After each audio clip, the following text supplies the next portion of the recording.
Well, welcome back again. This is Soccer Betting News Video. I'm your host, Ayanda Vezi, and we are here today to speak nothing but the World Cup that is currently going on in Qatar. With me, I'm not alone, is Jesse Nagel. How are you, Jason? Happy Jesse. As you can see, yeah, I can tell. I'm in my Brazil gear. The team are back from the start of this tournament.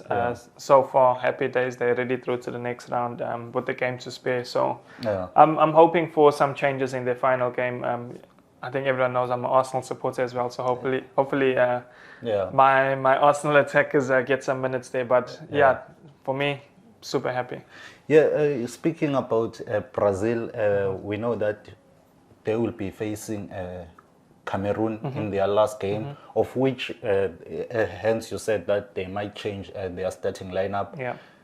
Let me first start by saying congratulations to African champions Senegal, who are through to the next round of the tournament. Remember, Senegal in 2002, they qualified. They went all the way to reach the quarterfinals. So do you see them doing that again? Remember, they are playing England in their game. I think, look, the Senegal team, we cannot write them off. They're not the Sadio Mane team. They've shown that so far because everyone wrote them off. As soon as the Mane injury came, we're like, okay, no chance. But now they're showing that they're on merit, and it's also good for Africa. I mean, you want your champions to do the best. I mean, you see South American champions, the European champions. Those teams go to the latter stages. So I'm happy that's the case now for Africa.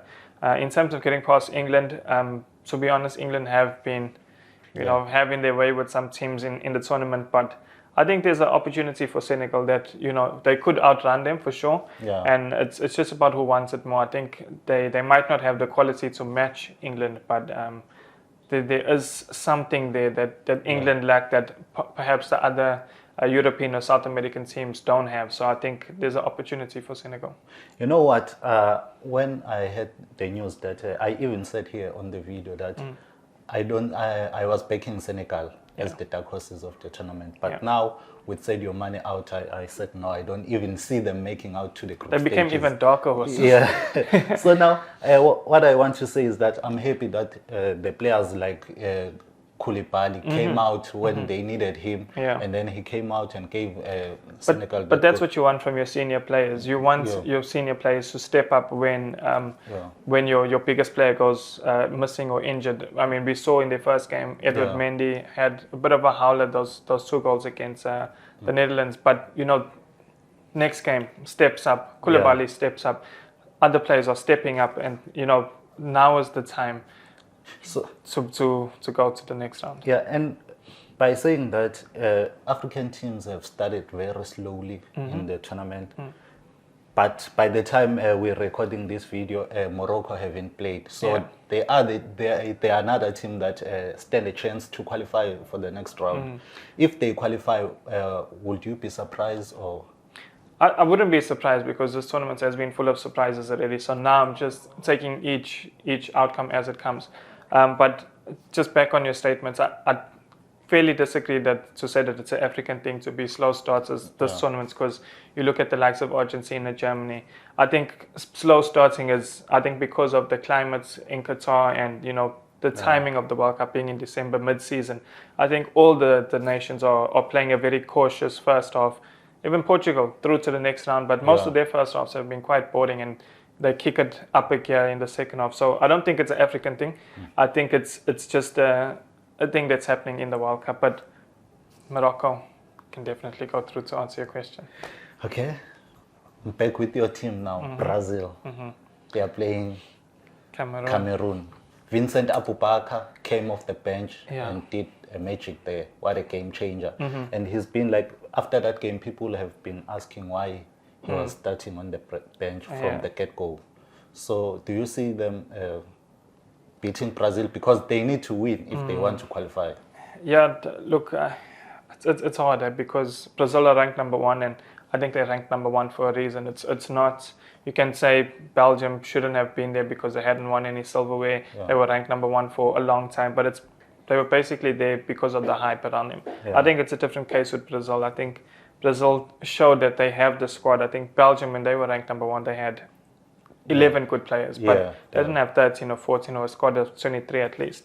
I think Brazil do, and I think even despite ringing the changes, the players that will come in will be the likes of Fabinho, who would be Cameroon's best player. Gabriel Jesus would be Cameroon's best player. They could even rest Alisson and play Edison, who's one of the Premier League's best goalkeepers. So the options that Brazil have, it allows them to just tinker. And I think Tite has got his game plan figured out. So you saw on the touchline when Vinicius scored that first offside goal, how all the players, what it meant to them. And I think what it's going to continue meaning to them in this tournament, I can't see them being complacent, or when I think they're going to take this, treat this game rather as if they need to qualify. Okay, and if you look at Cameroon, they don't have like one of their key players, goalkeeper Andre Onana. Him and the coach, they had some issues.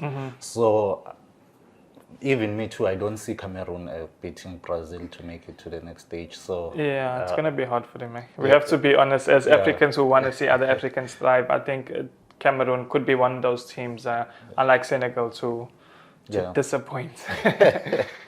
So moving on to the game that everyone is looking forward to. From after they announced the draws, like on the group, this is the game that everyone is looking forward to. I don't even know which game you're talking about. Flashbacks of 2010 or just coming back to me. Of course, the game you are talking about, if I'm wrong. Uruguay and Ghana. Look, to me, Uruguay haven't been impressive at all. I think Uruguay have, in fact, it's not just not being impressive. I think they've been so, they've underperformed to such an extent where I'm like, nah, is this really the same team? And I think flat, I think that they are flat, and their attacking options don't scare me. I don't think they should scare any Ghanaian out there. I think the midfield battle could be won with Thomas Partey there in midfield. I think he's better than all those Uruguayan midfielders, Benson, Vecino, and so on. And Ghana have legs. Ayew is. He's timeless. He doesn't age. He's going to pose a huge threat to Diego Godin and Jimenez and Cáceres, whoever plays at the back for Uruguay. So I think Ghana have a point to prove. There's the demons of 2010 that still linger back in at the back of their brain. So I think they could surprise us. Suarez, people are saying, hey, if Suarez starts the game, they're going to throw hands. So as Suarez going into this kind of a player, of a game rather, what goes through his mind? And they need to beat Ghana if they want to qualify. I think if I'm the Uruguayan coach, I would play Luis Suarez because I think psychologically Uruguayans are, well, I think just for this match, I think it affected Ghanaians more than affected Uruguayans. So psychologically, the Uruguayans will be much stronger if Suarez plays because it doesn't really affect him what he did to the nation. It's more the pain of Ghanaians, like I said. So you don't know how they're gonna, receive the news that the team sheets once he plays. So I think if I'm from a tactical perspective, I'd play Luis Suarez, and it's not to say that he's knocking on the door or anything. He hasn't been great, but neither have Cavani or Nunes. So I think I'd play him just to get in the heads of Ghanaians, have the psychological edge, and to be honest, they do have more quality. It's just about whether they showcase it on the day. So I think that's step one to them getting the first 3 points. But then they'll have first to stop Kudus. Kudus has been like phenomenal for Ghana in this tournament so far. And there are rumors that have come out that there are some teams now starting to show interest in signing him. So do you think that defense, like Godin, they have been playing, I don't know how many years now they have been playing. Will they keep up with the pace of Kudus and Ayew? I don't think they have the pace to keep up with those players, but I think they've got the intelligence and the know-how and the experience. Diego Godin, in his lifetime, he's come up against much better players than Kudus, with all due respect. He's come up against Ronaldo in his prime in a Madrid derby. So that's the biggest game possible for Atletico Madrid. So I think the likes of Godin, Jimenez as well, also repping the same team back then. They've got that experience, that know-how, but I think momentum Kudus. It lies with Kudus and IU. And just those transfers that you're talking about, every World Cup we see it. 2018, 2014, 2010. I think the most famous one is probably James Rodriguez in 2014. But I could definitely see a player like Kudus at team like Chelsea, Liverpool, Man City, even. I think he's one of those players, and African players aren't as expensive rather as the European. So I don't know why, but that's a conversation for another day. But Kudus, top player. So I want you to give me your prediction.